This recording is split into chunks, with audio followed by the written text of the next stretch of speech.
সুন্দরবনে আটকে পড়া ৭ জেলেকে উদ্ধার করল কোস্টগার্ড।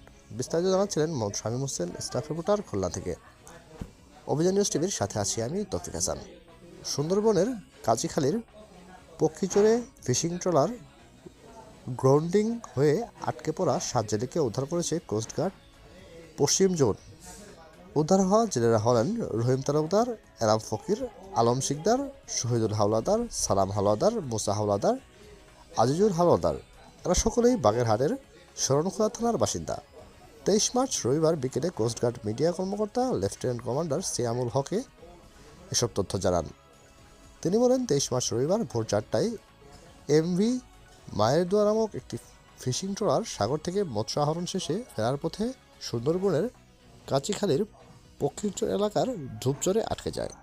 এ সময় পরবর্তীতে তাদের উদ্ধার করা হয়। ভবিষ্যতেও এ ধরনের কার্যক্রম অব্যাহত থাকবে।